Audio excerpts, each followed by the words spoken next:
So we're just going to zoom out a little bit here. Proper use of digital information and technology. What we're going to be talking about is how to use these legally, safely, and ethically. Many people in today's world find themselves in a situation how they're really not sure how to use digital information and technology. So many activities are done anymore, from downloading music to communicating to researching, and I mean even people's jobs are done online anymore. It's up to the individuals doing these activities online to be knowledgeable and safe while embracing in these activities. There are so many issues about digital technology people of all ages need to be aware of, and there are educational resources out there for them to use that, I mean, they can find, or even, students, parents and teachers have access to. It's not only time for each and every one of us to become well educated on digital information and technology, but we also need to start applying it, and I mean, we need to start using it legally, ethically, or legally, safely, and ethically. We're going to move on to the next slide here, and we're going to talk about the legal use, and zoom out for you a little bit. Actually, I'll just move on to the next one. The way I made this didn't really quite fit. Here you go. Okay, the legal use, and I mean, like you said, you can just follow along with your handout there. It's not exactly like this, but I mean, you have slides. I just made it on PowerPoint so you can kind of tell where we were. Okay, in the legal use, anymore a person can find themselves going to the internet to use information on one topic or another. They turn around and use this information from things such as papers and articles and even lesson plans. There's nothing wrong with that, but they need to make sure and give the person who created it the credit. I mean, how would you like it if somebody used your stuff and didn't give you credit for it? And this is where the fair use doctrine comes in handy, and that actually, I've tried to be fancy here, and actually only made things harder for me, but here's the fair use doctrine. There's 3 questions that you need to ask yourself, to see if the work, to use the fair use doctrine, and that is if the work is protected. The second one is, if the work is protected, is it licensed for you to use? And then the third one is it available freely on the web and therefore covered by the implied license? There is material actually not covered. Oops, I don't know what happened there. Yeah, here we go. And there's actually material that's not covered, and it's material without originality, and that is stuff from the public domain or considered freeware, U.S. government works, facts and ideas, processes, methods, and systems in the copyrighted works. I mean, they're not protected, so I mean, they're free to use by anyone. There's also personal posts that, anything that you post online it's considered a personal post, and that's something on the internet that the person who posted it isn't particularly giving the right for someone else to use it, but the law creates an assumption that the person is giving them the right to use the rights. So it's kind of when you post something like that, then it's automatic. Granting a material is not protected by the fair use, then the user must get permission from the creator, and that can be done either 2 ways. It can be done informally or formally. So we'll just zoom out here. Zoom out one more. The informal way to do this is in like email or phone call. The best way, to do this, if you do it in the informal way, is to follow up with a letter of some sort. And then it's just highly suggested. You don't have to, but it's one of those things. Highly suggested. Otherwise, just do it. The more formal approach is if a person they need to send a letter to the copyright holder.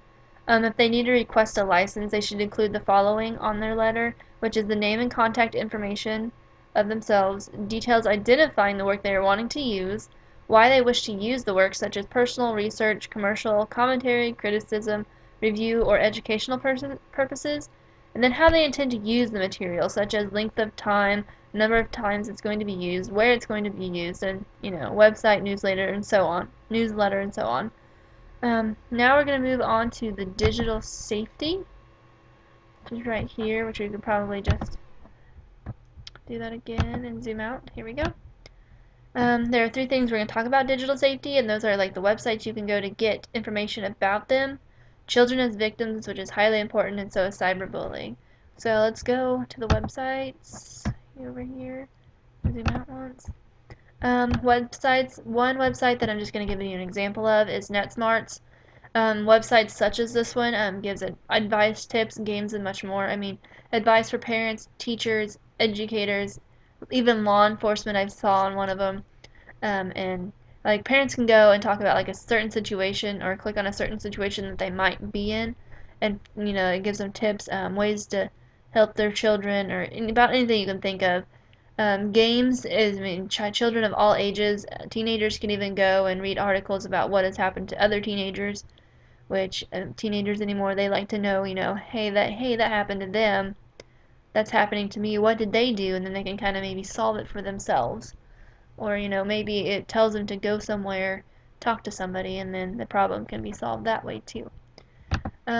Children as victims, which is a very, very, very serious situation anymore. It's kind of sad in a way, but um, it's one of the most common dangers, so we really need to take this into serious consideration. Children can be very extremely vulnerable, especially like teenagers who are maybe questioning themselves. Some teenagers who might be gay or something like that and have a hard time admitting it or finding out if they really are. They're even more vulnerable because they're gonna turn around and seek attention online more than any other student or child would. And then when they do this, they're looking for, companionship and just somebody to support them because they have a really hard time finding that in their peers. And then when they turn to the online, there's people out there waiting that I guess we're gonna call predators, and they come across as like a mentor, but they're actually not. They're really only taking advantage of the children's vulnerabilities. So we all really need to, like, all of us teachers, parents, anybody has any suspicion of a child feeling vulnerable and going to the internet for um, attention, that we really need to step up and say something and take action because before you know it, I mean, like, how often do you hear of, somebody that was a child that was online, all of a sudden, they're abducted and you can't find them or something, and you really don't want that to happen to anybody that you know in your life. So definitely pay attention to that. Now we're going to move on to the ethical use, which we're going to talk about digital citizenship, and I'll explain to you what that is.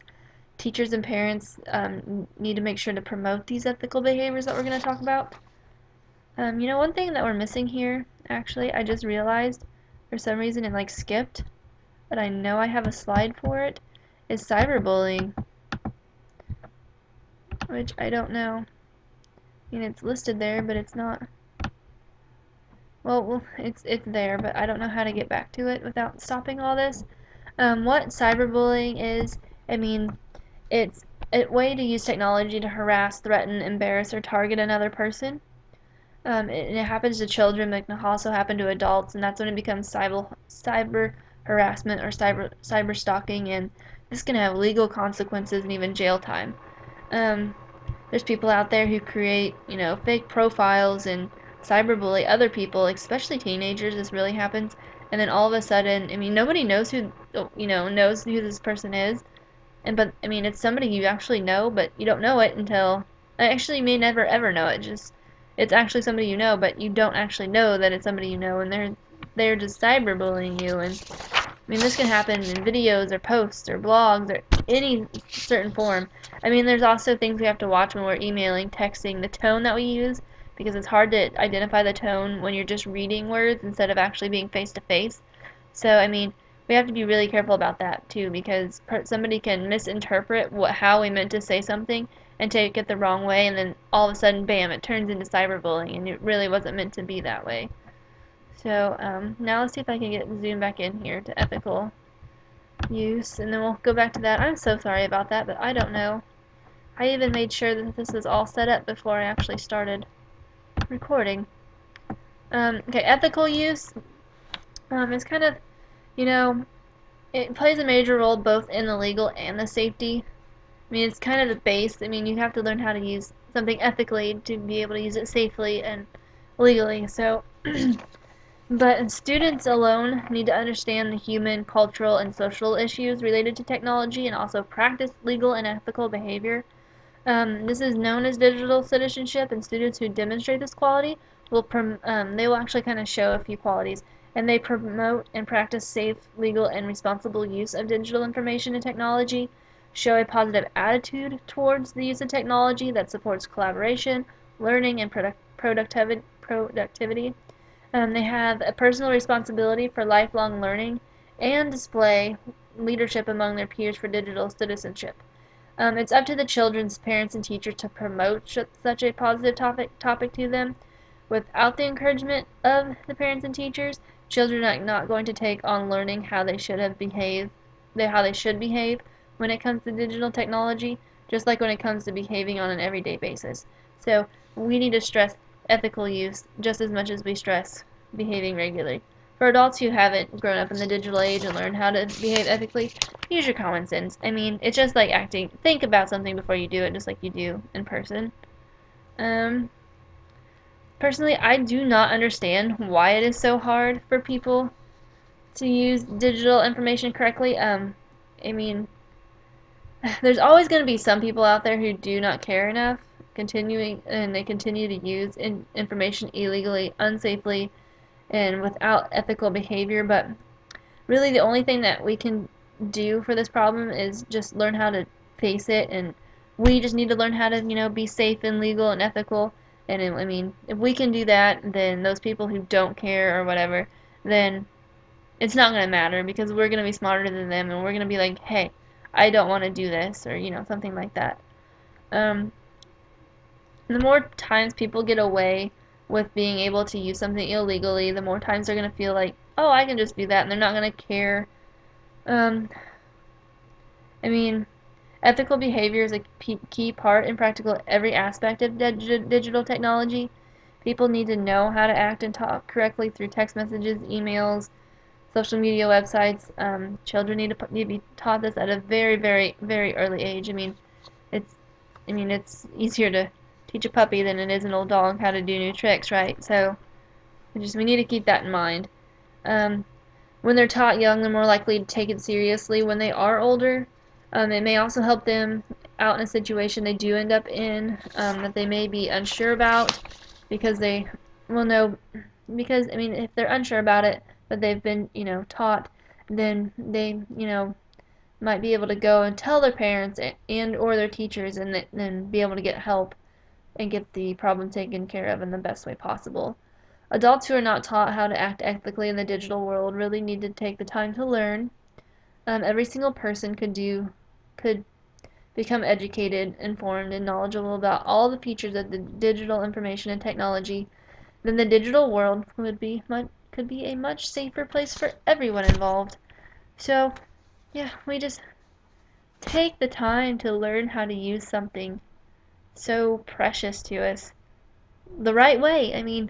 We have the coolest resources available to us, and even if everybody uses it wrong, it's eventually gonna get taken away. We're not gonna be able to use it anymore. We're not gonna be able to do, like this class that we've done online. So just, yeah, make sure that you learn how to use something or off the internet, either legally, safely, ethically, just please, before, it ruins it for everybody. And there's always going to be somebody out there, I know, but as long as there's less people using it wrong than there are people using it right, we're going to be okay. So, thank you for taking the time to watch this. Bye.